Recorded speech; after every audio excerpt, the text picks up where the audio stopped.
StudyPlexity IAS। Hello aspirants, welcome to StudyPlexity IAS channel. मेरा नाम सुजय सुकोमल है और मैं आपका ज्योग्राफी, इन्वायरमेंट और साइंस एंड टेक्नोलॉजी का फैकल्टी हूँ इस प्लेटफॉर्म पर।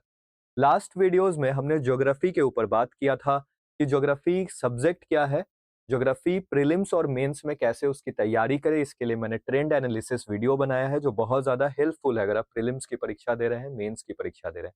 ऊपर जो लिंक फ्लैश हो रहा है आप उस पर क्लिक करके देख सकते हैं अगर आप यूट्यूब पर देख रहे हैं।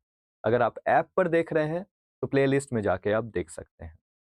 आइए शुरू करते हैं इन्वायरमेंट का यह वीडियो, जिसमें हम बात करेंगे इन्वायरमेंट एंड इकोलॉजी कैसे प्रिपेयर करें यूपीएससी के लिए।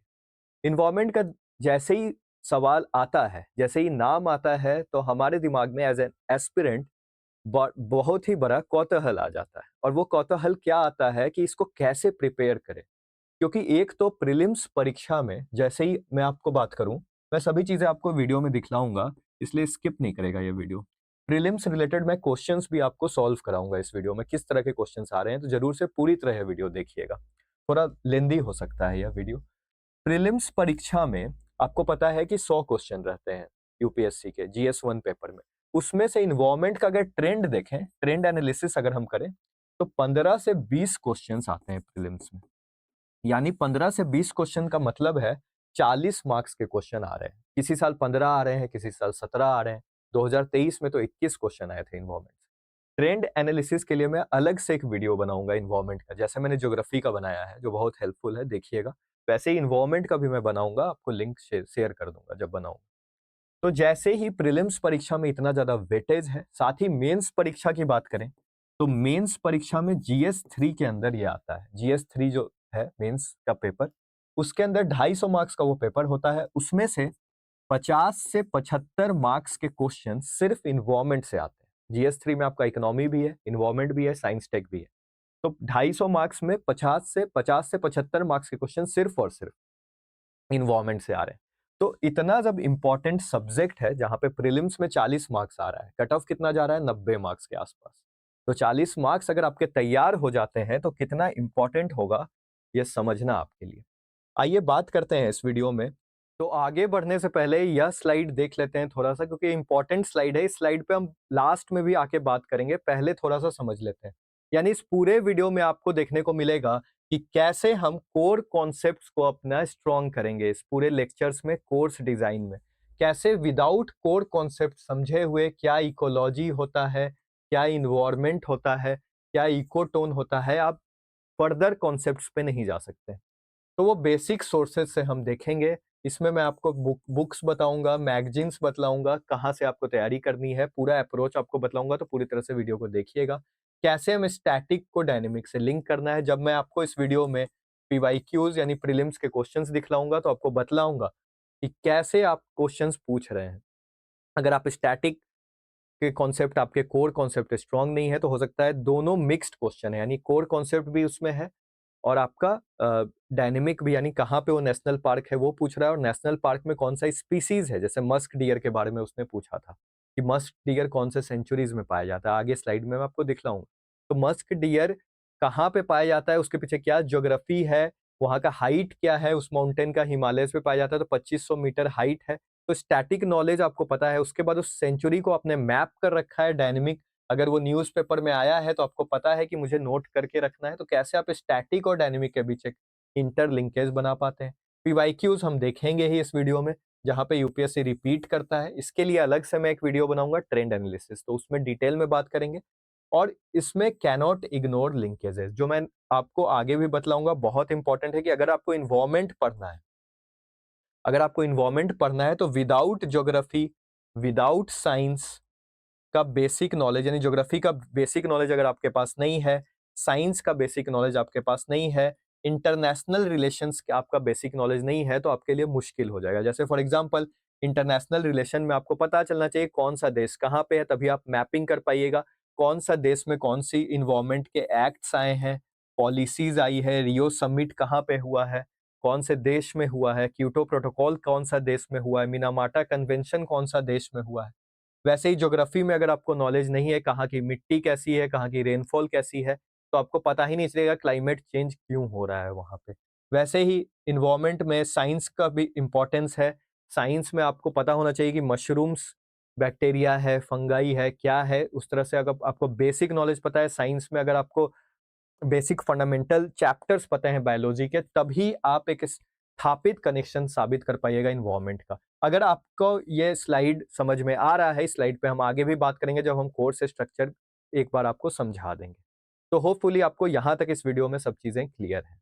जैसे ही हम इन्वायरमेंट के ऊपर बात करेंगे तो इस पूरे वीडियो में मैंने आपके लिए क्या डिजाइन किया है, मैं शॉर्ट एक क्रिस्प समरी में बतला बतला देता हूं कि कैसे हम इसको पहले समझेंगे कि इन्वायरमेंट आखिर है क्या। इस वीडियो में पहले हम समझेंगे कि इन्वायरमेंट क्या है। जब हम समझ लेंगे इन्वायरमेंट क्या है, क्योंकि समझना जरूरी है, इन्वायरमेंट समझने के लिए थोड़ा ज्योग्राफी का नॉलेज चाहिए, थोड़ा साइंस का नॉलेज चाहिए और आईआर का नॉलेज चाहिए। क्यों चाहिए, ये तीनों का नॉलेज मैं बतलाऊंगा। जब क्वेश्चंस मैं आपको दिखलाऊंगा तो आपको देखने को मिलेगा कि कैसे क्वेश्चंस इन्वायरमेंट में आते हैं। अब जिस तरह के क्वेश्चंस आते हैं उसी बेसिस पे मैंने यह पूरा कोर्स आपके लिए डिजाइन किया है। ये इस पे भी मैं आऊंगा, उससे पहले मैं आपको थोड़े क्वेश्चंस दिखा दूं प्रीलिम्स के, जो मैं लास्ट में भी आपको दिखलाऊंगा। लेकिन इन क्वेश्चंस को बनाने के लिए मैं बोल रहा हूं कि इन्वायरमेंट को समझने के लिए पहले ज्योग्राफी का नॉलेज होना जरूरी है, क्योंकि इंटरलिंकेजेस है। वहीं पर ये क्वेश्चंस आप देखिए बायोजियोकेमिकल साइकिल्स के ऊपर पूछा। तो अगर आपको कार्बन साइकिल नहीं पता है, आपको नाइट्रोजन साइकिल नहीं पता है, जो हम 6-7 स्टैंडर्ड में पढ़ते हैं इन्वायरमेंट में, तो मैं सोर्सेज के ऊपर भी बात करूंगा, कौन सी किताबें पढ़नी है इस वीडियो में। सिलेबस डिस्कशन होगा, आपके लिए सोर्सेज बतलाऊंगा, कैसे इन्वायरमेंट की तैयारी करें, क्या अप्रोच रखें, और क्वेश्चंस के हिसाब से जिस तरह के क्वेश्चंस आ रहे हैं प्रीलिम्स में खासकर, तो हम बात करेंगे उन सभी चीजों पे कि क्या अप्रोच होने वाला है, क्या स्ट्रैटेजी आपको बनानी है। पहले हम स्टार्ट करते हैं इस वीडियो का इन्वायरमेंट से। इन्वायरमेंट आपने समझ लिया है कि इन्वायरमेंट क्यों इंपॉर्टेंट है। इन्वायरमेंट का प्रीलिम्स और मेंस में जब इतना ज्यादा इंपॉर्टेंस है तो आखिर इन्वायरमेंट की तैयारी कैसे करें। फॉर एग्जाम्पल, इस पूरे वीडियो में हम बात करेंगे इन्वायरमेंट के ऊपर, क्या है इन्वायरमेंट, कैसे वो रिलेटेड है ज्योग्राफी और साइंस और इंटरनेशनल रिलेशन से। फॉर एग्जाम्पल मैं आपको बतलाऊं कि ज्योग्राफी से रिलेटेड क्वेश्चंस आते हैं, या ज्योग्राफी में अगर आपको नहीं पता है कि इंडिया में अगर वेस्टर्न घाट्स में ज्यादा बारिश होती है, वहां पे कैसी मिट्टी पाई जाती है, कैसा नेचुरल वेजिटेशन है, वहां पे एवरग्रीन फॉरेस्ट है या डेसिडियस फॉरेस्ट है, तो इन्वायरमेंट का इंटरेक्शन ही आप नहीं समझ पाइएगा कि इन्वायरमेंट में इंटरेक्शन होता है नेचर और ह्यूमंस के बीच, और भी बॉयटिक और एबॉयटिक कंपोनेंट्स के बीच एक इंटरेक्शन होता है, जो जिसकी स्टडी को हम इकोलॉजी बोलते हैं। तो वो सब चीजें मैं बतलाऊंगा। उसके अलावा साइंस का बेसिक नॉलेज आपको नहीं है, तो जिस तरह से क्वेश्चंस आ रहे हैं कि मशरूम पूछ रहा है आपसे मशरूम के बारे में, तो मशरूम क्या है, फंगाई है, क्या है, बैक्टीरिया है, कौन सा माइक्रो ऑर्गेनिज्म, इस तरह से अगर आपको बेसिक नॉलेज साइंस का नहीं है तो आप इन्वायरमेंट नहीं समझ पाइएगा। आईआर मैंने इसलिए लिखा है इंटरनेशनल रिलेशन, क्योंकि इन्वायरमेंट में एक सेक्शन है, मैं दिखलाऊंगा, जहां पे आपको ट्रीटीज लॉज पढ़ने हैं कि इंडिया ने क्या क्या लॉज बनाए हैं, पॉलिसीज बनाए हैं, इंटरनेशनल जगत में कौन से लॉज हैं, पॉलिसीज हैं जिसकी वजह से इन्वायरमेंट को प्रोटेक्ट करना है। तो आईआर का समझ वहां पे जरूरी हो जाता है, जहां पे हम Kyoto protocol, नागाया protocol, Rio summit, ये सब चीजें देखते हैं। उसके बाद मैंने कोर्स स्ट्रक्चर आपके लिए डिजाइन किया है, क्योंकि प्रीलिम्स और मेंस को एक इंटेग्रेटेड अप्रोच की तरह हमें देखना है, अलग अलग नहीं देखना है। मैं मेंस के भी क्वेश्चन इसमें आपके स्लाइड में आपके लिए लगाया हूं, वो भी आपको दिखलाऊंगा कैसे मेंस में भी क्वेश्चन आ रहे हैं। सिलेबस डिस्कशन करेंगे प्रीलिम्स और मेंस का, जो इस वीडियो का मेन थीम है, क्योंकि पहले सब्जेक्ट को समझेंगे उसके बाद सिलेबस डिस्कस करेंगे, वरना बहुत मुश्किल हो जाएगा हमारे लिए। उसके बाद हम एक करेक्ट अप्रोच रखेंगे कि पीवाईक्यूज अंडरस्टैंडिंग का, क्योंकि प्रीवियस ईयर क्वेश्चन बहुत ज्यादा इंपॉर्टेंट हो जाता है इस एग्जाम के लिए, यूपीएससी के लिए, खासकर इन्वायरमेंट के लिए। जिस तरह के क्वेश्चंस आ रहे हैं, अगर आप प्रीवियस ईयर क्वेश्चंस बना के जाएंगे तो मैं आपको दिखलाऊंगा कैसे क्वेश्चंस के थीम्स रिपीट होते हैं यूपीएससी में। तो जब थीम्स रिपीट होंगे तो आप इजीली, अगर 2020 का क्वेश्चन बना के गए हैं तो हो सकता है वही क्वेश्चन 26 में आ जाए थीम रिपीट होकर। तो उसके लिए अलग से एक ट्रेंड एनालिसिस वीडियो भी बनाऊंगा, इसमें भी तो आपको दिखाऊंगा। इसके अलावा चैलेंजेस और सोर्सेज पे बात करेंगे, कौन सी किताबें हमें पढ़ना है, क्या चैलेंज है, क्योंकि इन्वायरमेंट का सबसे बड़ा चैलेंज है कि एक जगह हमें सब चीजें नहीं मिलती है, क्योंकि करंट अफेयर्स डोमिनेटेड सब्जेक्ट है, तो सिर्फ स्टैटिक पढ़ने से हमारा काम नहीं चलेगा, और सिर्फ करंट पढ़ने से भी काम नहीं चलेगा। बहुत लोगों को लगता है कि करंट अफेयर्स ओरिएंटेड सब्जेक्ट है तो हम सिर्फ न्यूज़पेपर पढ़ लें, मैगजीन्स पढ़ लें इंस्टीट्यूट्स के, और इन्वायरमेंट हमसे हो जाएगा। ये एकदम गलत धारणा है। आपको स्टैटिक और डायनेमिक के बीच ब्रिज बना के चलना होगा, क्योंकि अगर आपको इन्वायरमेंट के स्टैटिक कॉन्सेप्ट्स नहीं पता है तो आप डायनेमिक नहीं बना पाइएगा, वहां पे फेल कर जाइएगा, खासकर मेंस में भी आपको दिक्कत होगी। तो आइए शुरू करते हैं वीडियो। उससे पहले मैं आपको थोड़ा-सा एनवायरनमेंट के ऊपर बेसिक नॉलेज दे दूँ कि आखिर एनवायरनमेंट है क्या? क्योंकि कोई भी सब्जेक्ट का सिलेबस समझने से पहले उसका बेसिक नॉलेज होना ज़रूरी है। एक बेसिक नॉलेज के लिए अलग से वीडियो भी मैंने बनाया है, वो भी आप जाके एनवायरनमेंट का देख सकते हैं। उसका लिंक ऊपर फ्लैश हो रहा है, आप देख सकते हैं उस वीडियो को। थोड़ा बेसिक नॉलेज यहाँ भी हम चर्चा कर लेते हैं। अब आपको यहाँ पे दिख रहा होगा कि कैसे यहाँ पे 3 स्फीयर्स बनाए हुए हैं। एक एटमॉस्फेयर है, एक लिथोस्फेयर है और एक आपका हाइड्रोस्फेयर। अब ये जो 3 स्फीयर्स हैं, ये बेसिक किताबों में हम पढ़ते आते हैं। साइंस की किताबें होती हैं, वहाँ पे हमें क्या देखने को मिलता है कि एटमॉस्फेयर हम शुरू से पढ़ते हैं कि हमारे ऊपर जो वायुमंडल है, जब हम आकाश की तरफ देखते हैं, तो यहाँ पे गैसेस प्रेज़ेंट होते हैं। वैसे ही हम लिथोस्फेयर में देखते हैं कि लिथोस्फेयर में मिनरल्स, रॉक्स, चट्टानें हैं, सॉइल है, इस तरह से चीज़ें हैं। तो वो सब चीज़ें हैं। तो जैसे ही आपको पता है कि एटमॉस्फेयर में गैसेज़ हैं, वैसे ही लिथोस्फेयर में रॉक्स पाए जाते हैं, सॉइल पाया जाता है। वैसे ही यहाँ पे एयर है, गैसेज़ है। वैसे ही हमारा हाइड्रोस्फेयर पे आपको पता है कि वाटर सरफेसेज़ है, ओशियंस हैं। तो जनरली हमारा चारों तरफ जो सराउंडिंग्स हैं, उस सराउंडिंग्स में कुछ बायोटिक कंपोनेंट होंगे और कुछ होंगे आपके एबॉयटिक कंपोनेंट्स। इतना बेसिक तो आपको पता ही होगा कि बॉयटिक हम किसे बोल रहे हैं, एबॉयटिक कंपोनेंट्स हम किसे बोल रहे हैं। तो सभी चीजें हमारे इर्द गिर्द ही है, जहां पर हम अपना जीवन जी रहे हैं, और इन तीनों स्फेयर्स का यूज करके ही ह्यूमन का जीवन पॉसिबल है। जब हम बायोस्फीयर की बात करते हैं तो इसी बायोस्फीयर में हम रह रहे हैं। जो भी लिविंग ऑर्गेनिजम्स हैं, जैसे बर्ड का फोटो है, ह्यूमंस भी इसी में है, इस बायोस्फीयर में। तो इसीलिए इस बायोस्फीयर को एक म्यूचुअल स्फीयर बताया गया है इस डायग्राम में। यानी यह जो बायोस्फीयर में ह्यूमंस है, प्लांट्स हैं, एनिमल्स हैं, बर्ड्स हैं, ये सभी एटमॉस्फेयर का यूज कर रहे हैं। जैसे हम ऑक्सीजन लेते हैं जिंदा रहने के लिए, हम पानी का यूज करते हैं, बिना पानी के हम जिंदा नहीं रह सकते। वैसे ही हम सॉइल का हमें इस्तेमाल करना है, वरना हम कैसे क्रॉप्स उगाएंगे और खाएंगे। तो इस सभी चीजों का हम बराबर यूज कर रहे हैं थ्री स्फेयर्स का, और इसलिए हम बायोस्फीयर में प्रेजेंट हैं बायोटिक कंपोनेंट के तौर पे। तो जैसे ही एक बॉयटिक कंपोनेंट और अबॉयटिक कंपोनेंट का एक मेल होता है, उससे एक सराउंडिंग क्रिएट, और जब ये सराउंडिंग क्रिएट होता है तो इसी सराउंडिंग को हम जनरली इन्वायरमेंट बोलते हैं। यानी एक ऐसा सराउंडिंग जहां पे एक रिलेशनशिप स्थापित हो गया है बायोटिक और एबॉयटिक कंपोनेंट्स। अब आपके दिमाग में क्वेश्चन आएगा कि इन्वायरमेंट तो हम इसे बोल रहे हैं, इकोलॉजी किसे बोलते हैं? तो याद रखिएगा, इकोलॉजी, इन्वायरमेंट, ये सब ऐसे टर्म्स हैं जो बहुत इंपॉर्टेंट है। अगर ये बेसिक टर्म्स आपको नहीं पता है तो आप एग्जाम में जो डिफिकल्ट क्वेश्चन है वो नहीं सॉल्व कर पाइएगा। तो इन्वायरमेंट जब आप समझ जाते हैं कि इन्वायरमेंट एक सराउंडिंग्स है जहां पे एक इंटरैक्शन हो रहा है, पॉसिबल हो रहा है ना, हम रह रहे हैं बायोस्फीयर में, इसीलिए तो हम इंटरैक्शन कर रहे हैं एटमॉस्फेयर गैसेस के साथ, लिथोस्फेयर रॉक्स के साथ, हाइड्रोस्फेयर वाटर के साथ। और वहीं पर इकोलॉजी एक साइंटिफिक स्टडी हो जाती है। यानी अगर इसी पैटर्न को हम स्टडी करें, इस इंटर रिलेशन को हम स्टडी करें कि क्या प्लांट्स और एनिमल्स के बीच रिलेशन है, क्या वाटर और एनिमल्स के बीच रिलेशन है, या फिर कितने भी कंपोनेंट्स हो उनके बीच क्या इंटर रिलेशनशिप है, तो जब हम स्टडी करेंगे तो उसको हम इकोलॉजी बोलेंगे। वैसे ही इन्वायरमेंट में बहुत सारे टर्मिनोलॉजीज हैं।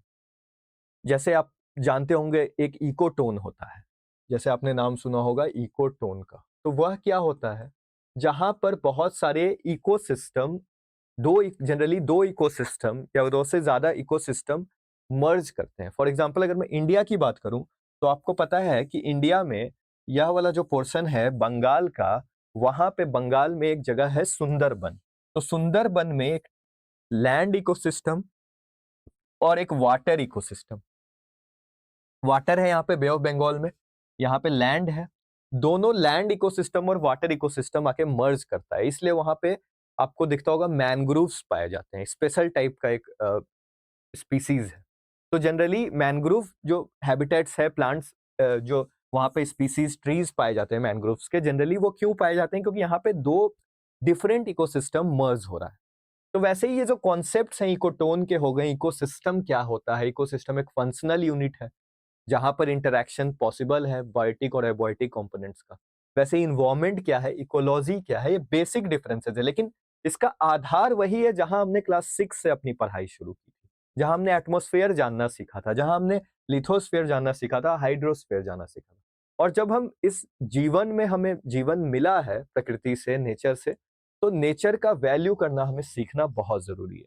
इसलिए भी इन्वायरमेंट मुझे बहुत अच्छा सब्जेक्ट लगता है, आपको भी लगना चाहिए कि इन्वायरमेंट, पर्यावरण को प्रोटेक्ट करना आज के डेट में बहुत जरूरी है। इसलिए यूपीएससी एग्जाम में, जहां पे सिविल सर्विसेज आपसे एक माइंडसेट टेस्ट करता है कि आपको इस सब्जेक्ट के प्रति कितनी जागरूकता है, इसलिए जब हम सिलेबस में जाएंगे तभी आपको समझ में आ जाएगा कि इस सब्जेक्ट की इंपॉर्टेंस क्या है, क्यों यूपीएससी आपसे चाहता है कि आपको एक बेसिक अंडरस्टैंडिंग हो। देखिए, स्पेशलाइजेशन होने की बात नहीं कहता है कि आप एक master degree, PhD degree environment में ले लीजिए। ये सब बेसिक इंफॉर्मेशन अगर आपको है, तो अगर मान लीजिए प्रीलिम्स में 20 क्वेश्चन भी यूपीएससी इन्वायरमेंट से पूछता है, तो मैं आपसे दावा करता हूं कि आप 15 से 16 क्वेश्चंस आराम से बनाएंगे। अगर आप मेरा कोर्स फॉलो करिएगा, इस कोर्स में मैं आपको सभी चीजें आगे डिटेल में बतलाऊंगा। तो बेसिक इन्वायरमेंट आपसे यही कह रहा है। आगे बढ़ते हैं। जैसे ही हम आगे बढ़ेंगे तो आपको दिखेगा कि इन्वायरमेंट का कोर्स स्ट्रक्चर आखिर है क्या। इन्वायरमेंट का कोर्स कोर्स स्ट्रक्चर हम पहले देख लेते हैं, उसके बाद हम स्ट्रैटेजी पे बात करेंगे कि आखिर क्या स्ट्रैटेजी है जिससे हमें चलना है, क्योंकि इन्वायरमेंट एक बहुत ही कॉम्प्लेक्स सब्जेक्ट हो जाता है, क्योंकि इसका इंटरलिंकेजेस बहुत ज्यादा है, ज्योग्राफी से, साइंस से, आईआर से। जो बात मैंने आपको उस टाइम बतलाई थी, यहाँ पे फिर से मैं आपको वही बात बतलाने वाला हूं। तो आइए देखते हैं। इसमें आपको दिख रहा होगा कि कुछ मॉड्यूल्स मैंने आपके लिए बनाए हैं। पहला मॉड्यूल है आपका इकोलॉजी और इकोसिस्टम बेसिक्स, यानी इन्वायरमेंट की जब हम शुरुआत करेंगे, सिलेबस की शुरुआत करेंगे, तो यहीं से शुरुआत करेंगे। उसके बाद हम पॉल्यूशन, क्लाइमेट चेंज, उसके बाद biodiversity, mapping of species, renewable energy, acts, policies, सभी चीजों पे बात करेंगे। इस स्ट्रक्चर में बहुत सारे आपको सब टॉपिक्स दिख रहे होंगे। ये सब टॉपिक्स देखने से पहले, इन सब टॉपिक्स देखने से पहले हम थोड़ा यूपीएससी के मेन सिलेबस को देख लेते हैं कि आखिर सिलेबस आपसे क्या कह रहा है। सिलेबस जानने के बिना एग्जैक्टली यूपीएससी का सिलेबस क्या है थोड़ा मुश्किल हो जाता है। यहाँ पे मैंने पीवाईक्यूज डाले हैं, लास्ट में हम जब इस वीडियो के आएंगे तो इस चीजों पे हम बात करेंगे। तो आइए अब यूपीएससी के प्रीलिम्स के सिलेबस को जानते हैं। अब देखिए, प्रीलिम्स में कोई स्पेशलाइजेशन ही नहीं लिखता है कि क्या है, एक बेसिक सिलेबस आपको बतला देता है कि जनरल इश्यूज ऑन इन्वायरमेंटल, ये देखिए यहाँ पे, general issues on environmental, ecology, biodiversity and climate change, and that does not require, बहुत इंपॉर्टेंट है, does not require subject specialisation. यानी आपको कोई मास्टर डिग्री, पीएचडी डिग्री की जरूरत नहीं है यहाँ। मतलब ऐसा नहीं कि अब इन्वायरमेंट में आप बायोडाइवर्सिटी पे ही पीएचडी करने लग जाइए, उसकी जरूरत नहीं है। आप क्लाइमेट चेंज पे आपको पीएचडी नहीं करना है, लेकिन हाँ, आपको क्लाइमेट चेंज का एक बेसिक नॉलेज होना चाहिए, जनरल इश्यूज के बारे में आपको पता होना चाहिए कि इंडिया अगर इंडिया का कुछ पोर्शन है आपका सुंदरबन का, वहां पे मैनग्रोव्स अगर खत्म हो रहे हैं तो क्यों खत्म हो रहे हैं। इंडिया में अगर हिमालयज है, हिमालयज खतरे में आ रहा है तो क्यों खतरे में आ रहा है। तो ये बेसिक नॉलेज तभी संभव है जब आप इन्वायरमेंट इकोलॉजी को पहले समझ लीजिएगा। इसलिए कोर्स स्ट्रक्चर में मैंने सबसे पहले इकोलॉजी और इन्वायरमेंट के बेसिक कॉन्सेप्ट्स आपको रखा है, ताकि आप जब तक बेसिक नहीं समझ पाइएगा तो आप ज्यादा कॉम्प्लेक्स चीजें नहीं समझ पाइएगा। वैसे ही अगर हम बात करें इन्वायरमेंट का मेंस का सिलेबस, जो मेंस का सिलेबस थोड़ा डिफाइंड होता है यूपीएससी का, जनरली हम देखें जीएस 3 का पूरा सिलेबस है, यहाँ पे देखिएगा आप तो आपको पता चलेगा कि ये जो क्रॉपिंग पैटर्न है या एग्रीकल्चर का सिलेबस है, लेकिन थोड़ा बहुत इन्वायरमेंट से भी रिलेटेड है। इसलिए आपको एग्रीकल्चर वाले पार्ट में मैंने जो कोर्स स्ट्रक्चर में एग्रीकल्चर डाला है, तो वहां पे आपको बतलाया है। ऐसे ही इकोनॉमी में भी आपको पढ़ना है, ज्योग्राफी में भी पढ़ना है। तो खैर, उसका कुछ पार्ट्स है, जैसे हम बायो इथेनॉल, इथेनॉल के बारे में पढ़ेंगे तो वहाँ पे एग्रीकल्चर रिलेटेड या क्रॉप्स रिलेटेड जो हम पढ़ेंगे तो हम आपको बतला देंगे क्या पढ़ना जरूरी है।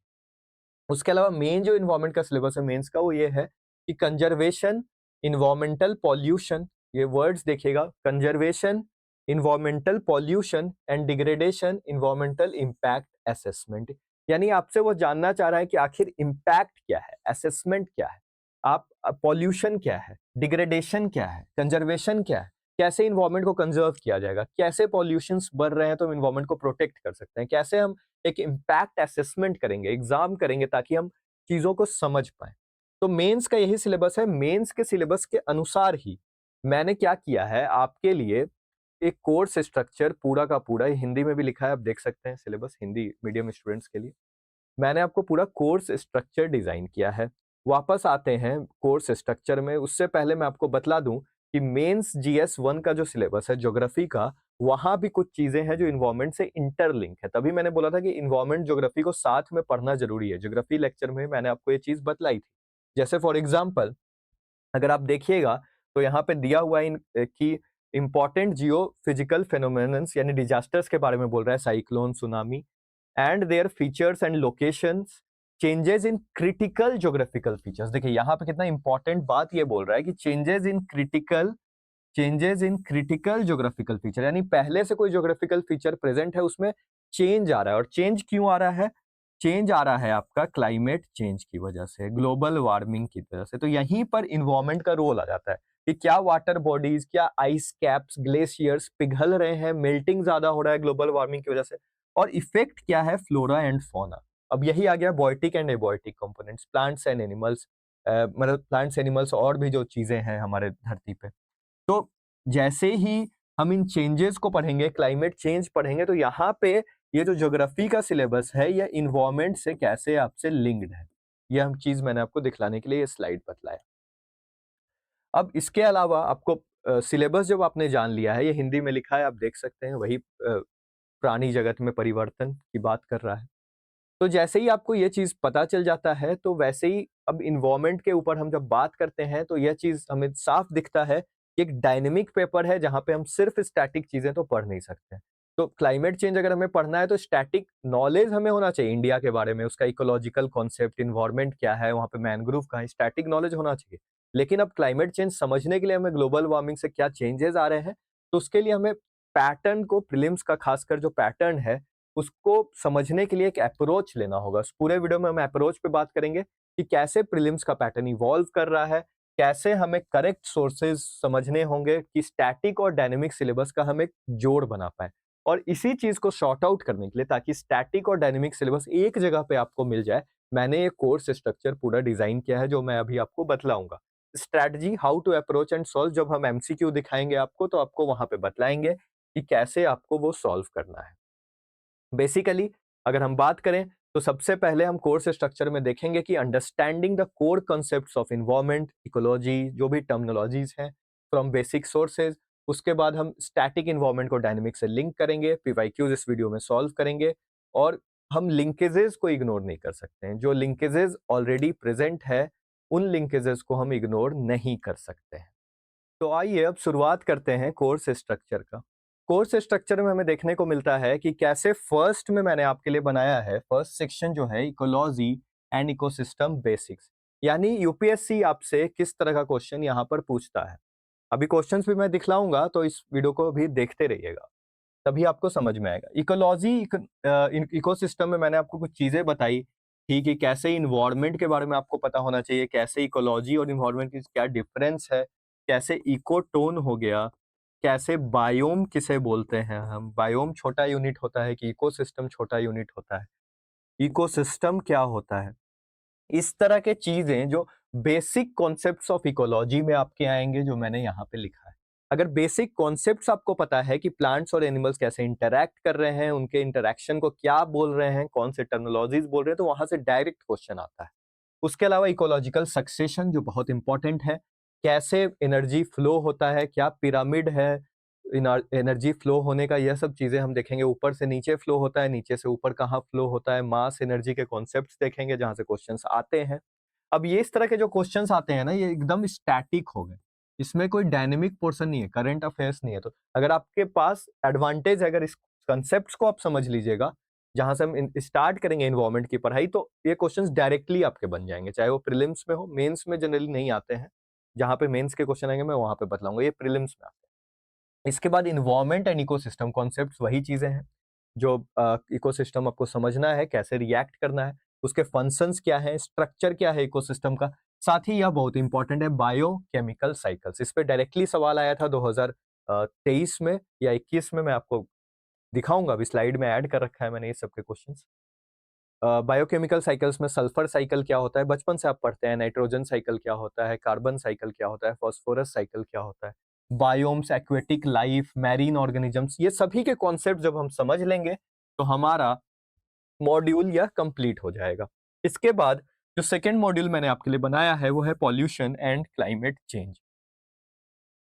पॉल्यूशन एंड क्लाइमेट चेंज में यूपीएससी आपसे किस तरह का क्वेश्चन पूछता है प्रीलिम्स और मेंस में, आपसे बेसिकली वो जानना चाहता है कि क्या आप अवेयर हैं एज ए रिस्पॉन्सिबल सिटीजन, आपको उन पॉल्यूटेंट्स के बारे में पता है या नहीं। तो पॉल्यूटेंट्स के बारे में आपको पढ़ना पड़ेगा, चाहे वो मरकरी हो, मरकरी से पॉल्यूशन होता है, बहुत सारी चीजें हैं उनसे पॉल्यूशन होता है, ऑयल पॉल्यूशन हो रहा है जिससे मरीन ऑर्गेनिजम्स खतरे में आ रहे हैं, मरीन लाइफ खतरे में आ रही है।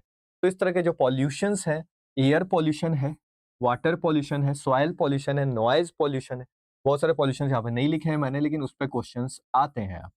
और उन क्वेश्चंस को समझने के लिए मेंस में भी क्वेश्चन यहाँ से आते हैं। देखिए, इससे तो जनरली प्रीलिम्स में ही क्वेश्चन आते हैं इकोलॉजी और वाले कॉन्सेप्ट से, लेकिन इसमें प्रीलिम्स और मेंस दोनों से क्वेश्चन आते हैं, पॉल्यूशन और क्लाइमेट चेंज। पॉल्यूशन आपने समझ लेंगे हम एक बार कि क्या पॉल्यूशन के सोर्सेज हैं, पॉल्यूशन में कौन सा पॉल्यूशन इंडिया को ज्यादा प्रभावित कर रहा है। पॉल्यूशन को लेकर जैसे एयर पॉल्यूशन अभी न्यूज में काफी रहता है, जहां आप पढ़ते होंगे कि AQI के बारे में, एयर क्वालिटी इंडेक्स, जो दिल्ली का बहुत ज्यादा खराब हो जाता है विंटर में। क्यों खराब होता है? अब यहीं पर क्यों खराब होता है यह समझने के लिए हमें दिल्ली की ज्योग्राफी पढ़नी पड़ेगी। तो यहीं पर एक इंटरलिंकेजेस आ जाएगा आपका सब्जेक्ट का। मतलब यह पूरा पॉल्यूशन क्लाइमेट चेंज अगर आपको समझना है तो आपको ज्योग्राफी का नॉलेज होना चाहिए, आपको साइंस का नॉलेज होना चाहिए, कौन से गैसेस क्या है। इकोलॉजी और इकोसिस्टम में अगर इकोलॉजी के कॉन्सेप्ट्स आपको समझने हैं तो लिथोस्फेयर, हाइड्रोस्फेयर, साइंस के बेसिक नॉलेज आपको पता होना चाहिए कि लिथोस्फेयर में क्या होता है। समझ रहे हैं आप इस चीज को? बायोलॉजी का बेसिक नॉलेज आपको पता होना चाहिए। तो कैसे ये सेक्शंस बायोलॉजी, अगर मैं बोलूं साइंस, ज्योग्राफी से अपने आप इंटरलिंकेड है, आपको समझ में आ रहा होगा। इसलिए मैंने बोला था कि हम एक इंटीग्रेटेड अप्रोच की तरह इस कोर्स को डिजाइन करेंगे। और जब से मैं ज्योग्राफी के लेक्चर्स लूंगा, साइंस के लेक्चर्स लूंगा, इसीलिए मैं तीनों सब्जेक्ट लेता हूं, ताकि ज्योग्राफी, साइंस और इन्वायरमेंट के बीच एक रिलेशन है। तीनों के बीच जब रिलेशन है तो जहां जहां ओवरलैपिंग होगा, जहां पे जिसके कॉन्सेप्ट्स काम आएंगे, मैं उस सब्जेक्ट में भी आपको याद दिलाता रहूंगा, पढ़ाता रहूंगा। उसके बाद जो ग्रीन हाउस गैसेज हैं वो क्लाइमेट चेंज को कैसे असर डाल रहे हैं, जैसे ज्योग्राफी का कॉन्सेप्ट है, यहाँ ज्योग्राफी का कैसे नॉलेज लगता है आपको बतला देता हूँ।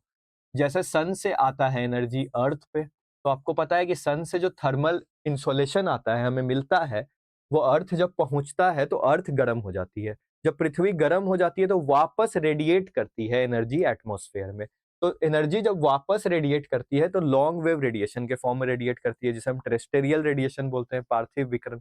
और यही जब रेडिएट बैक करती है तो पूरी तरह से स्पेस में नहीं जा पाता है, क्योंकि हमारे पृथ्वी के चारों तरफ एक ब्लैंकेट है एटमॉस्फेयर का, जिसमें गैसेज हैं, जैसे कार्बन डाइऑक्साइड। कार्बन डाइऑक्साइड एक ग्रीन हाउस गैस है। अगर वो रेडिएशन उसके पास आएगा तो उसको कैप्चर करके रखेगा, जिससे अर्थ के आसपास का जो टेम्परेचर है वो बढ़ जाएगा। इसीलिए ग्रीन हाउस गैसेज का एमिशन खतरनाक है। अब green house gases, for example carbon dioxide, अगर ज्यादा हम छोड़ेंगे, ज्यादा उत्पाद करेंगे, उसका बढ़ाएंगे उसकी संख्या, तो जनरली क्लाइमेट चेंज पर असर देखने को मिलेगा। यही इन्वायरमेंट का, ज्योग्राफी का नॉलेज इन्वायरमेंट में काम आ रहा है। उसके बाद ओशियन एसिडिफिकेशन क्या है? ओशियन एसिडिफिकेशन, ओशियन में एसिडिटी बढ़ती जा रही है, ओशियन पॉल्यूशन कैसे हो रहा है, ये सभी चीजें हमें पढ़ना है। Environmental pollution, health pollution, health, अब पॉल्यूशन हमने पढ़ लिया तो साइंस का थोड़ा नॉलेज यहाँ पे आ जाएगा कि कैसे अगर पॉल्यूशन ज्यादा हो रहा है तो हमारे लंग्स डिजीजेज कैसे प्रभावित होंगे, अस्थमा हो जाएगा हमें। वाटर पॉल्यूशन से कैसे, अभी आपने देखा होगा इंदौर वाटर क्राइसिस, तो इंदौर वाटर क्राइसिस में कैसे वहां पे सीवेज का जो अनट्रीटमेंट प्लांट की वजह से, पाइप्स फटने की वजह से, लीकेज की वजह से क्या हुआ कि कंटेमिनेटेड हो गया वाटर। अब वाटर कंटेमिनेटेड हो गया तो लोगों की जान गई, 25 से ज्यादा जान जा चुकी है। 1,000 से ज्यादा लोग वहां पे बीमार है वाटर पॉल्यूशन की वजह से। हिंडन नदी का क्या हाल है, अ, आपका रत्नागिरी का क्या हाल है महाराष्ट्र में, जिसके कारण टाइफाइड, डायरिया जैसे बीमारी हो रहे हैं। तो यही हजार्ड्स, जो हेल्थ हजार्ड्स होगा यहाँ पे, तो हेल्थ पे क्या असर है इन्वायरमेंट का, ये हम देखेंगे। तो एक इंटरलिंकिंग साइंस का इन्वायरमेंट के साथ देखेंगे। अब जब इतना चीज हम देख लेंगे पॉल्यूशन और क्लाइमेट चेंज में, तब हम देखेंगे मिटिगेशन क्या है, यानी स्ट्रैटेजीज पे हम आएंगे कि आखिर स्ट्रैटेजीज क्या है। फॉर एग्जाम्पल, क्या पॉलिसीज हम बनाते हैं, सरकार क्या पॉलिसी बनाई है AQI दिल्ली का अच्छा करने के लिए। तो पॉलिसीज पॉलिसीज को हम इस सेक्शन में भी पढ़ेंगे, जहां पे हम इंटरनेशनल और गवर्नमेंट स्कीम्स पढ़ेंगे। इन्वायरमेंट पर्यावरण को बेहतर बनाने के लिए, लेकिन यहाँ पे भी हम मिटिगेशन को देखेंगे कि क्या ज़रूरत है। जब हम इस मॉड्यूल पे आएँगे तो हम उस चीज़ों को इंटीग्रेट करते हुए चलते रहेंगे। इसके बाद जैसे ही आपका बायोडायवर्सिटी और मैपिंग हम पढ़ेंगे, ये बहुत इंपॉर्टेंट है आपका सेक्शन। बायोडायवर्सिटी से मतलब है कि इंडिया में किस तरह के फॉरेस्ट पाए जाते हैं, किस तरह का क्लाइमेट की वजह से फॉरेस्ट है। उन बायोडायवर्सिटी में, इंडियन बायोडायवर्सिटी के बारे में हम डिटेल्स में पढ़ेंगे, कहाँ पे किस प्रकार के वन हैं, ये सब चीज़ें पढ़ेंगे। उसके बाद हम स्पीसीज़ पढ़ेंगे, wild species, flora and fauna दोनों देखेंगे, प्लांट्स एनिमल्स की स्पीसीज़, कि कैसे शेषाचलम हिल्स आपका आंध्रा में आते हैं, कैसे आपके कुछ ऐसे एनिमल्स हैं जैसे चीता को कुनो पालपुर वाइल्ड लाइफ सेंचुरी में ही क्यों ला के छोड़ा गया है, क्यों टाइगर का हैबिटेट्स कहाँ पे पाया जाता है, इंडिया में सुंदरबन में टाइगर पाए जाते हैं, लायन कहाँ पाया जाता है, गिर में पाया जाता है गुजरात में, या वन हॉर्न्ड राइनो जो है वो असम में ही क्यों ज्यादातर पाया जाता है, क्रोकोडाइल्स कहाँ पे पाए जाते हैं, स्पीसीज के बारे में जिन्हें जहां से यूपीएससी क्वेश्चंस बहुत पूछता है। उसका आईयूसीएन स्टेटस एक बॉडी है, बतलाऊंगा जब कोर्स में उसका, कि वो जानवर जो है वो पर्टिकुलरली टाइगर क्या क्रिटिकली इंडेंजर्ड है, इंडिया में टाइगर की संख्या काफी कम हो गई है, अगर कम हो गई थी तो कैसे उसको बचा रहे हैं हम, उससे रिलेटेड हम चीजें पढ़ेंगे। प्रोटेक्टेड एरिया नेटवर्क में हम नेशनल पार्क्स पढ़ेंगे, टाइगर रिजर्व्स पढ़ेंगे, इंडिया में कितने नेशनल पार्क्स है, कितने टाइगर रिजर्व्स है, कितने आपके एलिफेंट रिजर्व्स हैं, कितने बायोस्फीयर रिजर्व्स हैं, बायोस्फीयर रिजर्व का क्या कॉन्सेप्ट है, नेशनल पार्क से वो कैसे डिफरेंशिएटेड है, ये सब चीजें हम यहाँ पे पढ़ेंगे। वेटलैंड्स जो कि रामसर साइट है, इससे बहुत सारे क्वेश्चन आते हैं, इन चीजों को पढ़ेंगे। अब इन चीजों को पढ़ने के लिए ऐसा मत सोचिएगा कि नेशनल पार्क बहुत सारे हैं इंडिया में तो हमें सब पढ़ना है। जो इंपॉर्टेंट नेशनल पार्क्स है, कौन सा रिवर वहां से गुजरता है, मान लीजिए कि रामगंगा नेशनल पार्क है, रामगंगा के पास कोई नेशनल पार्क है तो रामगंगा एक नदी भी है, या फिर रामगंगा कौन से national park, Corbett national park के अगल बगल से गुजरती है, या फिर बिहार में अब देखिएगा तो वेटलैंड है वहां पे एक आपका बेगूसराय के आसपास कांवर वेटलैंड, वहां से बूढ़ी गंडक नदी गुजरती है। तो ये सब क्वेश्चंस ही बता रहा हूँ, पीवाईक्यू ये सब पूछा हुआ है। तो कैसे वो रिलेटेड है, रिवर सिस्टम, ड्रेनेज सिस्टम, फिर से ज्योग्राफी आ गया, इंटर रिलेशन आपको पता चल रहा होगा। इन प्रोटेक्टेड एरिया नेटवर्क को जब पढ़ लेंगे तो देखेंगे कौन से ऐसे बायोस्फीयर रिजर्व्स हैं इंडिया में, खासकर उन बायोस्फीयर रिजर्व के लिए कौन सा चीज बनाया गया है, जैसे मैब एक प्रोग्राम बनाया गया है, MAB, man and biosphere reserve programme, तो उस चीजों को देखेंगे, शेड्यूल्स देखेंगे, कंजर्वेशन एफर्ट्स देखेंगे, आखिर सरकार क्या कर रही है उन national park, wild life sanctuary, biosphere reserves, wetlands को प्रोटेक्ट करने के लिए, क्योंकि wetlands, biosphere reserves, tiger reserve से बहुत इम्पॉर्टेंट एस्पेक्ट हो जाता है हमारे पर्यावरण के लिए। अगर हम इनका प्रोटेक्ट नहीं करेंगे तो इकोलॉजी में आप पढ़ते होंगे की स्टोन स्पीसीज के बारे में। तो स्पीसीज जब हम पढ़ेंगे तो पढ़ेंगे की स्टोन स्पीसीज क्या होता है, जैसे लायन क्या की स्टोन स्पीसीज है, टाइगर क्या की स्टोन स्पीसीज। अगर टाइगर खत्म हो जाएगा पूरे पृथ्वी से तो उसका असर हमारे ऊपर कैसे पड़ेगा, मानव के ऊपर कैसे पड़ेगा। अगर आप सोच रहे हैं थोड़ी देर के लिए भी कि उससे क्या फर्क पड़ जाएगा, तो आप बिल्कुल गलत है। जैसे ही आप कीस्टोन स्पीसीज का कॉन्सेप्ट पढ़ते हैं तो आपको पता चलता है कि फूड वेब सिस्टम क्या है, फूड चेन सिस्टम आपने अपने किताबों में पढ़ा होगा, प्राइमरी किताबों में, कि फूड चेन सिस्टम पूरा का पूरा प्रभावित पड़ जाएगा, उससे उससे हमारे ऊपर भी असर होगा आने वाले टाइम। वैसे ही एक और इम्पॉर्टेंट सेक्शन है, मॉड्यूल है, जिसकी हम बात करते हैं renewable energy environmental impact assessment, यानी एक चेक हम देखेंगे इन्वायरमेंट के ऊपर, एग्रीकल्चर। यह सेक्शन बहुत लोग इग्नोर कर देते हैं, लेकिन यहाँ से क्वेश्चंस बहुत ज्यादा भर भर के आता है, मेंस में खासकर, प्रीलिम्स में भी क्वेश्चन आते हैं।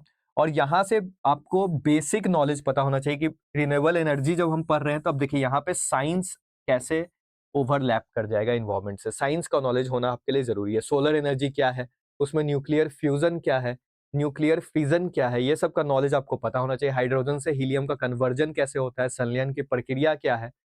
वैसे ही इन्वायरमेंट इम्पैक्ट असेसमेंट हम देखेंगे कि कैसे सरकार उस पर काम कर रही है, कौन से रिन्यूएबल एनर्जी के क्या पॉलिसीज ला रही है, सोलर एनर्जी, विंड एनर्जी, ये सब के पॉलिसीज देखेंगे। एग्रीकल्चर में मैंने आपको ऑलरेडी बताया, बायो इथेनॉल से रिलेटेड प्रोग्राम्स हैं, इथेनॉल ब्लेंडिंग के ऊपर हम देखेंगे। ये सब ग्रीन हाइड्रोजन के ऊपर हम बात करेंगे, जो कि बहुत इंपॉर्टेंट टॉपिक हो जाता है ग्रीन हाइड्रोजन आपका, जहाँ से क्वेश्चंस बार बार पूछे जा रहे हैं। तो इस सेक्शन में खासकर रिन्यूएबल एनर्जी वाला जो सेक्शन है, यहाँ पे आपको देखने को मिलेगा कि जनरली इस सेक्शन में करंट अफेयर्स और आपका जो स्टैटिक पोर्शन है इसको हम साथ साथ लेकर पढ़ेंगे।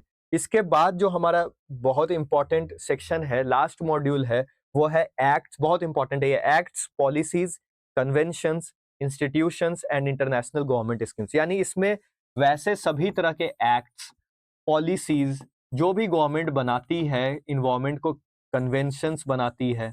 जैसे आपने नाम सुना होगा क्योटो प्रोटोकॉल का, जैसे आपने नाम सुना होगा किगाली एग्रीमेंट का, जैसे आपने नाम सुना होगा यूएनएफसीसी का। ये सब आखिर क्या बॉडीड है? आपने रियो समिट का नाम सुना होगा। ये सब क्या है? इंडिया के टर्म्स में बात करें, ये तो इंटरनेशनल्स हो गए। इंडिया के टर्म्स में बात करें तो आपको पता होगा कि वाइल्ड लाइफ प्रोटेक्शन एक्ट है, जिसपे हमेशा क्वेश्चन आता है।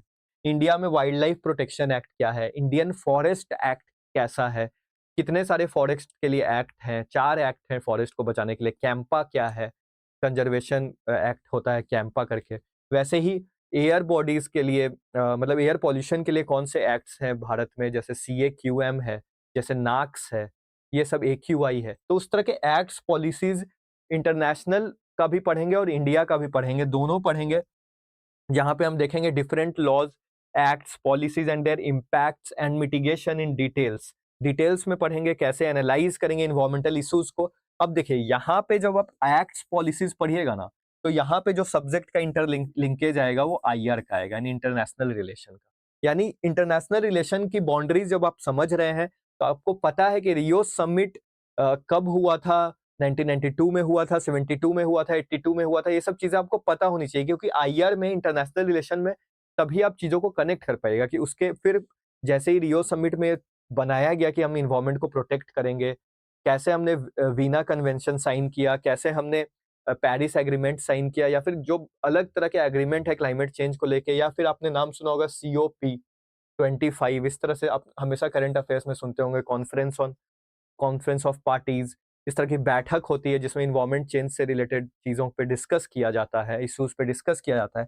क्यों किया जाता है, उसका क्या इंटरनेशनल मीडिया में प्रभाव है, अंतर्राष्ट्रीय संबंध में उसका विचार है, उस चीज को देखेंगे।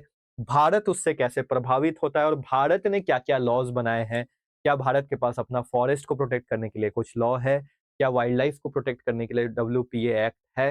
तो ये सब चीजें हम यहाँ पर देखेंगे। तो यह पूरा का पूरा आपका एक स्ट्रक्चर हो गया, जहाँ पे आपको देखने को मिल रहा है कि सबसे पहले हम इकोलॉजी के ऊपर बात कर रहे हैं, जहाँ पे हम बेसिक कॉन्सेप्ट समझ ले रहे हैं। अब मैं आपको दिखलाऊंगा कि कैसे जब आप ये मॉड्यूल्स तैयार कर लेंगे विथ इंटीग्रेशन विथ ज्योग्राफी, यानी इन्वायरमेंट हम पढ़ रहे हैं, लेकिन इन्वायरमेंट का with integration of geography, with integration of science और with integration of international relations के बेसिक नॉलेज अगर आपको पता है और इन्वायरमेंट में आपने कंबाइंड कर दिया है, तो यह मॉड्यूल अगर आप तैयार करते हैं तो आपको इस एग्जाम में कोई नहीं रोक सकता है ज्यादा से ज्यादा मार्क्स लाने से।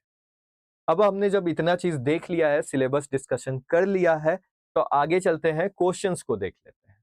अब देखते हैं कि प्रीलिम्स और मेंस परीक्षा में किस तरह के क्वेश्चंस आते हैं, ताकि आपको एक एनालिसिस बने इस वीडियो में, तभी आप समझ पाइएगा।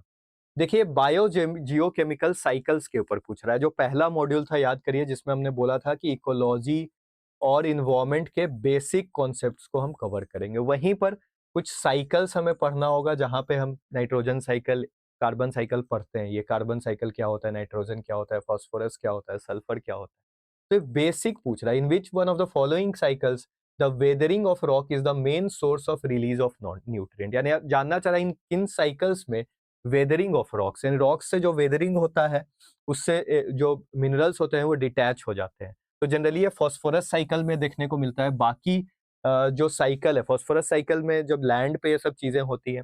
कार्बन साइकिल, नाइट्रोजन साइकिल, ये सब क्या है? गैसेज है। सल्फर, सल्फर क्या है? गैसेज है।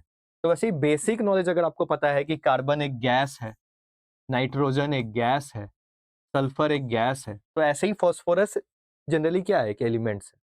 तो वहां पे आप उसको डिफरेंशिएट करके क्वेश्चन बना सकते हैं। तो मेरे कहने का मतलब, अगर आपके पास बेसिक नॉलेज है तो आप कैसे इन्वायरमेंट के स्टैटिक क्वेश्चंस बना सकते हैं। इन वीडियोस में डिटेल में पीवाईक्यूज पे डिस्कस नहीं कर रहा हूँ, उसके लिए अलग से एक आपके लिए इन्वायरमेंट का अगर आपको चाहिए तो मुझे कमेंट सेक्शन में आप बतला सकते हैं। पीवाईक्यूज का एक ट्रेंड एनालिसिस बनाऊंगा, जैसे मैंने ज्योग्राफी के लिए आपके लिए बनाया था।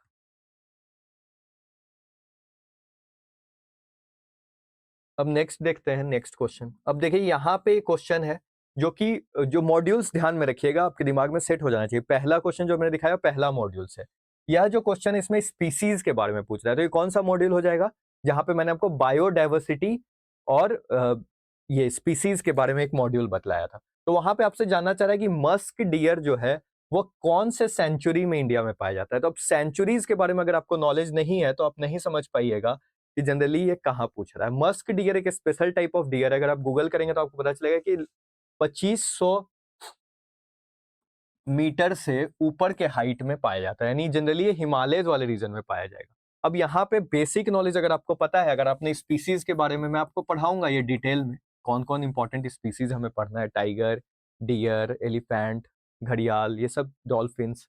तो वहां पे जब हम देखते हैं कि इसका नेचुरल हैबिटेट आपसे पूछ रहा है मस्क डियर का, तो यहाँ पे बेसिकली अगर आपको नॉलेज है तो आप बना सकते हैं। ज्योग्राफी का अगर नॉलेज है कि हिमालयस कहाँ पे है, हाइयर एल्टीट्यूड्स कहाँ है, मोस्टली हिमालयस पे है। तो इंडिया में हिमालयस है तो एस्कॉट वाइल्ड लाइफ सेंचुरी। अब आपको एग्जैक्टली इसका मैपिंग याद होना चाहिए, इसलिए मैंने वहां पे लिखा था बायोडाइवर्सिटी में कि हम मैपिंग पे भी ध्यान देंगे, कहाँ पे कौन सा वाइल्ड लाइफ सेंचुरी है, कहाँ पे नेशनल पार्क है, कौन सा रिवर उससे गुजर रहा है। तो जनरली एस्कॉट आपको पता होना चाहिए कहाँ पे है, गंगोत्री आपको पता होना चाहिए, किशनपुर कहाँ है, मानस कहाँ है। जैसे मानस कहाँ पे है आपका, असम में है। तो असम में जनरली क्या है, फुटहिल्स ऑफ हिमालयस है। तो ज्योग्राफी का कॉन्सेप्ट, तो फुटहिल्स का हाइट उतना नहीं होगा, तो मेनली एस्कॉट और गंगोत्री में पाया जाता है। अब ये कहाँ है आप गूगल करके खुद समझ सकते हैं ये सब चीजें। किशनपुर शायद यूपी में है, वो भी आंसर में नहीं होगा।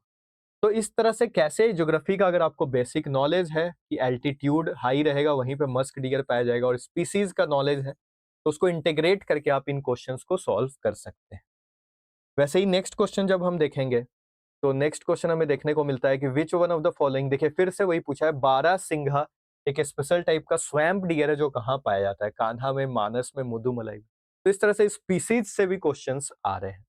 इसके अलावा एक्ट से, जो मैंने आपको बतलाया था कि जो लास्ट मॉड्यूल था हमारा एक्ट्स पॉलिसीज, जिसमें इंडियन एक्ट्स और इंटरनेशनल हम दोनों पढ़ेंगे, यहाँ पे आपसे पूछा है कि वाइल्ड लाइफ प्रोटेक्शन एक्ट में इन ए पर्टिकुलर प्लांट स्पीसीज, और ये सभी क्वेश्चंस जो मैं आपको बतला रहा हूँ ना, ये 2020 के बाद के क्वेश्चन है, यानी 2020, 21, 25, 23 उसके क्वेश्चंस है। अब जैसे ही आप यहाँ पे देखिएगा वाइल्ड लाइफ प्रोटेक्शन एक्ट, ये आ शायद 2021 या 20 का क्वेश्चन है। इसमें आपसे जानना चाहता था कि शेड्यूल 6 में कौन सा, if a particular plant species is placed under schedule 6 what is it, यानी अगर कोई शेड्यूल 6 है इस एक्ट का, तो उस शेड्यूल 6 में, उस एक्ट में अगर कोई स्पीसीज को हम प्लेस कर दे तो उस पे इन सभी में से क्या इंप्लीकेशन फेस करना पड़ेगा। तो अगर उस इस वाइल्ड लाइफ प्रोटेक्शन एक्ट के बारे में आपको पता है, अगर एक्ट्स के बारे का डिटेल्स आपको पता है, एक्ट्स के क्या प्रोविजंस है, क्या उस एक्ट का ऑब्जेक्टिव्स है, क्या उस एक्ट का एम्स है, पॉलिसीज है, तो जनरली आप इस तरह के क्वेश्चंस बना सकते हैं। तो कैसे यूपीएससी आपसे हर मॉड्यूल वाइज अगर आप अच्छी तैयारी करेंगे तो आपसे क्वेश्चन पूछ रहा है। जैसे यह क्वेश्चन देखिए, इसमें आपसे मशरूम्स के बारे में पूछ रहा है, 2024 का क्वेश्चन है, 24 या 23, 24 का क्वेश्चन है। तो सम मशरूम्स हैव मेडिसिनल प्रॉपर्टीज, ये आपसे जानना चाह रहा है। प्रीलिम्स का 2024 का क्वेश्चन है कि क्या मशरूम के पास मेडिसिनल प्रॉपर्टीज है, तो यहाँ पे साइंस का बेसिक नॉलेज आपको पता होना चाहिए। क्या मशरूम्स के पास इंसेक्टिसिडल प्रॉपर्टीज है, क्या इंसेक्टिसिडल प्रॉपर्टीज है, क्या साइको एक्टिव प्रॉपर्टीज है।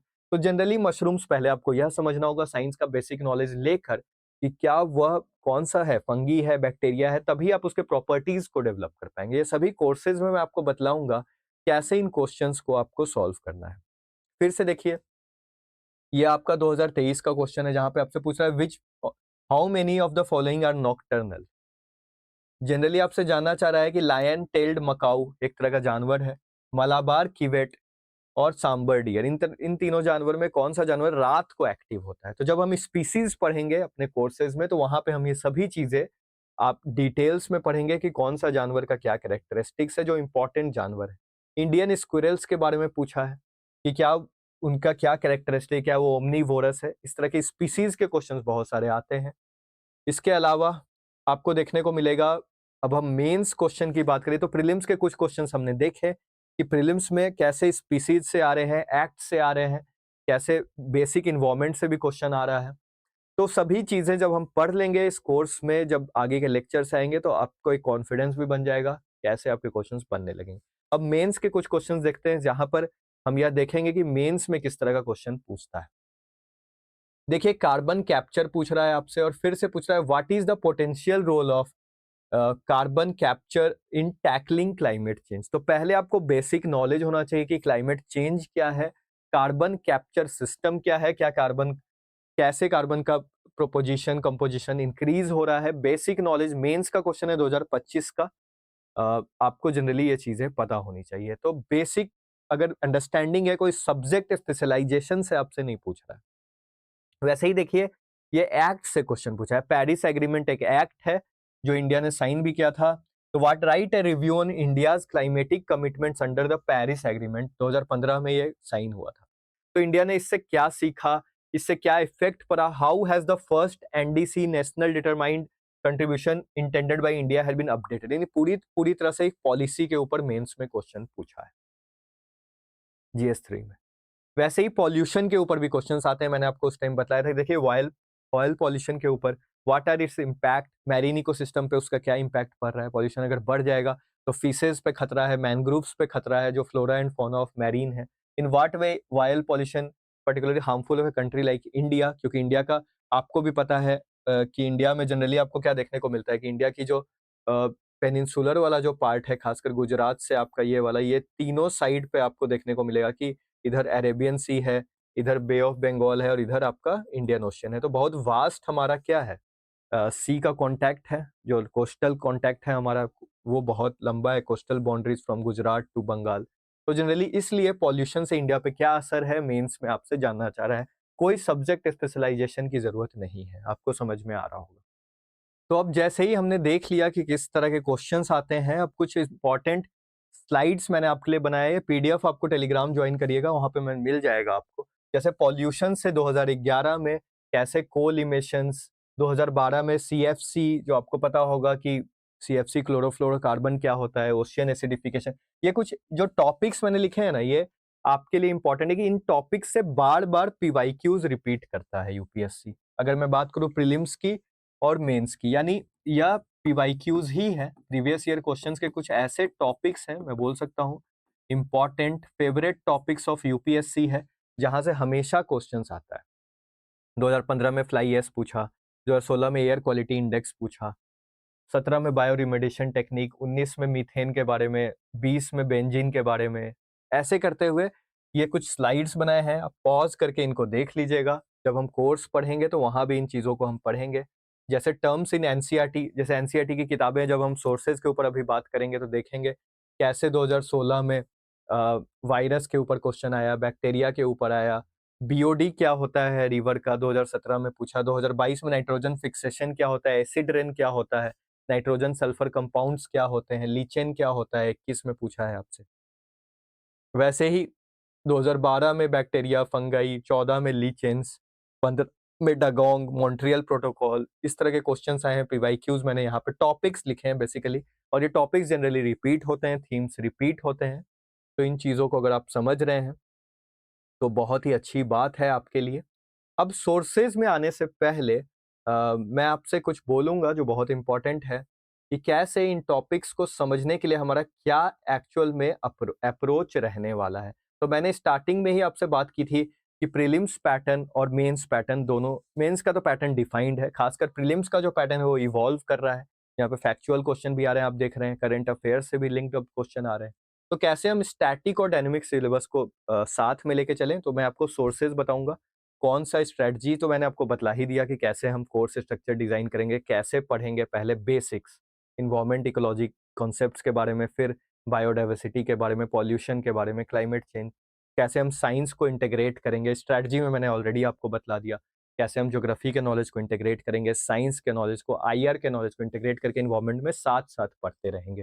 तो अप्रोच तो मैंने आपको बतलाया है। बाकी एक ट्रेंड एनालिसिस का वीडियो बनाऊंगा जिसमें और डिटेल्स में अप्रोच बतलाऊंगा, क्वेश्चंस को सॉल्व कराऊंगा। यहाँ पे हम सोर्सेज के बारे में बात करते हैं कि क्या सोर्सेज हमें पढ़ना है, या ऑलरेडी हमने देख लिया। खासकर कि कैसे स्टैटिक डायनेमिक का इंपॉर्टेंस है। कोर कॉन्सेप्ट, अगर जैसे क्वेश्चन आया था आपका बायो जियो केमिकल साइकिल का, जो मैंने आपको दिखलाया, अगर आपको कोर कॉन्सेप्ट्स नहीं पता है तो वो बायो जियो केमिकल साइकिल्स का आप क्वेश्चन ही नहीं बना पाइएगा। स्टैटिक इन्वायरमेंट को नहीं लिंक करिएगा तो मस्क डियर वाले क्वेश्चंस नहीं बन पाएंगे। ज्योग्राफी के बेसिक नॉलेज, इन्वायरमेंट के बेसिक नॉलेज, एल्टीट्यूड को नहीं लिंक करिएगा डायनेमिक से, नेशनल पार्क्स जो न्यूज़ में नहीं पढ़िएगा तो क्वेश्चन नहीं बनेंगे। पीवाईक्यूज रिपीट्स होते हैं, दिखाएंगे हम। और इग्नोर आप नहीं कर सकते हैं लिंकेजेस, जो बहुत इंपॉर्टेंट पार्ट है, जिससे आपका कोर, मेरा हमेशा से मानना है कि कोर कॉन्सेप्ट आपका स्ट्रांग होना चाहिए। तो इन चीज़ों पे जब हमने बात कर ली है, तो अब हम बात करने वाले हैं कि क्या सोर्सेज होने वाला है, क्योंकि बहुत इंपॉर्टेंट हो जाता है हमारे लिए जानना कि सोर्सेज क्या है। अब इन्वायरमेंट के लिए बहुत लोग यह किताब पढ़ते हैं, यह है शंकर आईएएस की किताब इन्वायरमेंट की। स्टैटिक पार्ट आपका इससे मोटा-मोटी कवर हो जाता है। आज के डेट में आउटडेटेड लोग इसे बोल रहे हैं, लेकिन अभी भी मेरा मानना है कि इस बुक में बहुत सारे ऐसे चैप्टर्स हैं जो बहुत अच्छे तरीके से लिखे हुए हैं, जो आप पढ़ सकते हैं। जैसे इस बुक में आपको दिखेगा कि आपका क्लाइमेट चेंज वाला चैप्टर बहुत अच्छा है, आपका ओशियन एसिडिफिकेशन के बारे में अच्छा बतलाया है, साथ ही में जो डायनेमिक पोर्शन है करंट अफेयर्स का, नेशनल पार्क, वो सब तो अपडेट हो गया, वो सब मत पढ़िएगा इससे।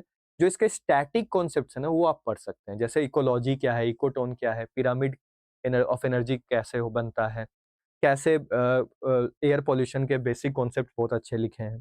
तो ये सब पार्ट आप इस किताब से पढ़ सकते हैं। उसके अलावा आप बायोलॉजी का एक आता है क्लास 12 का एनसीईआरटी। उस बायोलॉजी में अब देखिए साइंस से रिलेटेड सब्जेक्ट है एनवायरनमेंट, तो यहाँ पे कुछ चीजें साइंस की, बायोलॉजी की, आप कुछ चैप्टर्स हैं क्लास 12 में, वो आप पढ़ लीजिएगा। जैसे इन चैप्टर्स में बेसिकली आपको एनसीईआरटी अगर पढ़ना है तो क्लास 6 से ही एनसीईआरटीज आपको पढ़ना पड़ेगा। जब हम एनसीईआरटी की बात करेंगे तो मैंने आपके लिए लिखा है कि आपको क्लास 6 टू 10 की जो एनसीईआरटी है, जो आपको यहाँ पे दिख रहा होगा कि क्लास 6 टू 10 की जो एनसीईआरटीज है, वहाँ पे आपको फाउंडेशनल अंडरस्टैंडिंग मिल जाएगा, यानी एक बेसिक अंडरस्टैंडिंग आपका बन जाएगा इन्वायरमेंट को लेके। विद सिंपल डायग्राम डेफिनेशंस उस किताब में है। तो वहाँ पे साइंस की भी एनसीईआरटी पढ़ लीजिएगा, बायोलॉजी की खासकर, और ईवीएस की भी पढ़ लीजिएगा, इन्वायरमेंटल साइंस की एनसीईआरटीज 6 टू 10 की, अगर आपके पास टाइम है। वहाँ से एक बेसिक अंडरस्टैंडिंग बन जाएगा, ज़्यादा टाइम भी नहीं लगेगा पढ़ने में। उसके अलावा बायोलॉजी का क्लास 11 एंड 12 के कुछ चैप्टर्स हैं, वो जरूर पढ़िएगा एनसीईआरटी में, जैसे ecosystem, biodiversity, conservation, human population. तो ये सब आपको सिलेबस में ही दिखा था ना, कैसे कंजर्वेशन लिखा हुआ था वर्ड, कैसे पॉल्यूशन लिखा हुआ था वर्ड। तो ये सब चैप्टर्स जब आप पढ़ लेंगे ना एनसीईआरटी से, तो आपका एक डायरेक्ट लिंकेज बन जाएगा। ज्योग्राफी का भी एनसीईआरटी पढ़ लीजिएगा 11-12 का, जो इन्वायरमेंटल चैप्टर्स हैं, खासकर सस्टेनेबल डेवलपमेंट के बारे में जहाँ पे दिया हुआ है, उससे आपको एक बेसिक अंडरस्टैंडिंग मिल जाएगा। उसके अलावा जब आप स्पेसिफिक एनसीईआरटीज पढ़ लेंगे, तो अगर आपके पास ज़्यादा टाइम है तो आप करंट अफेयर्स के लिए साइंस रिपोर्टर एक मैगजीन आती है, उससे कुछ कुछ चीज़ें आप पढ़ सकते हैं। जो देखिएगा करंट में, मान लीजिए एक्यूआई न्यूज़ में चल रहा है दिल्ली को लेके, तो एक्यूआई के बारे में अगर रिपोर्टर मैगजीन में है साइंस रिपोर्टर, तो पढ़ लीजिएगा। उससे आपके नोट्स इनहैंस हो जाएंगे मेंस के लिए। डाउन टू अर्थ मैगजीन आता है, उसका यूट्यूब चैनल भी है, वहां से भी आप देख सकते हैं। उसके अलावा official website of environment ministry, जो इन्वायरमेंट एमओईएफसीसी का, ministry of environment, forest and climate change, और भी तरह के जो एयर पॉल्यूशन से रिलेटेड सीपीसीबी बॉडीज है, वो सब के बारे में इंफॉर्मेशन आपको इन्वायरमेंट मिनिस्ट्री के ऑफिशियल वेबसाइट में, गवर्नमेंट ऑफ इंडिया में मिल जाएगा। पीआईबी आप पढ़ सकते हैं, प्रेस इंफॉर्मेशन ब्यूरो के जो साइट्स आते हैं, उस पे साइट पे जो इन्फॉर्मेशन रहता है। इन्वायरमेंट असेसमेंट रिपोर्ट आता है एक सरकार का, वो आप पढ़ सकते हैं, ये एडिशनल है। देखिए स्पेसिफिक एनसीईआरटी तो आपको पढ़ना ही है, ये आपके पास ज़्यादा टाइम है अभी फिलहाल, तो आप स्टार्ट, पहले आप बेसिक अपना स्ट्रॉन्ग करिए। अगर आप, जो लोग फाउंडेशन की तैयारी कर रहे हैं, जिन्होंने एक बार भी एग्जाम नहीं दिया, तो पहले यह पढ़े। जो जिन लोगों ने यह पढ़ लिया है, वो साथ साथ इस चीज को पढ़ सकते हैं। तो समरी की अगर हम बात करें पूरे वीडियो की, तो हम यह बोल सकते हैं इस पूरे वीडियो में हमने सीखा कि कैसे फाउंडेशनल क्लासेस 6 टू 10 हमें पढ़ना है, वहां से हमें अपने कोर कॉन्सेप्चुअल कॉन्सेप्ट्स को स्ट्रॉन्ग कर लेना है। कोर कॉन्सेप्चुअल कॉन्सेप्ट्स अगर हमारे स्ट्रॉन्ग हो गए बायोलॉजी, ज्योग्राफी के, यूपीएससी रिलेवेंट चैप्टर्स के, तो उसके बाद सप्लीमेंट विथ करंट अफेयर्स, यानी वही बात है, फिर से स्टैटिक हमें स्ट्रॉन्ग कर लेना है। उसके बाद डायनेमिक, डायनेमिक के लिए हमें मैगजीन्स पढ़ना है। मैगजीन्स में मैंने आपको ऑलरेडी बतला दिया, down to earth, science reporter, website of environment, official government of India. उसके अलावा जो न्यूज़पेपर है उसका बहुत बड़ा रोल है यहाँ पे। न्यूज़पेपर में आपको द हिंदू जरूर से पढ़ना है, और इंडियन एक्सप्रेस, इंडियन एक्सप्रेस भी पढ़ना है। द हिंदू में आपको इन्वायरमेंट से रिलेटेड, साइंस से रिलेटेड जो खबरें आती हैं वो पढ़ना है। इंडियन एक्सप्रेस में भी आपको वही चीज़ें आर्टिकल्स के रूप में आते रहती है, न्यूज़ के रूप में आती रहती है। तो ये 2 न्यूज़पेपर आप फॉलो करिएगा। ट्रेंड एनालिसिस वीडियो में मैं बतलाऊँगा कैसे डायरेक्टली न्यूज़पेपर से सवाल आता है। तो ये बहुत ज़्यादा मैंडेटरी है आपके लिए। ये एडिशनल है मैगज़ीन्स। मैगज़ीन्स तो आप जो जहाँ भी कोचिंग कर रहे हैं, जहाँ भी कुछ पढ़ रहे हैं, वहाँ से भी पढ़ सकते हैं। फ्री रिसोर्सेज़ भी है, वहाँ से भी पढ़ सकते हैं। तो ये समरी है आपके सोर्सेज़ का समरी था ये पूरा का पूरा। तो यहाँ पे आपको जब पता चल गया इस वीडियो में कि कैसे पूरा का पूरा इन्वायरमेंट का जो सेक्शन है वो हम तैयार कर सकते हैं, जहाँ पे हमने इन्वायरमेंट्स के सेक्शन से शुरुआत की।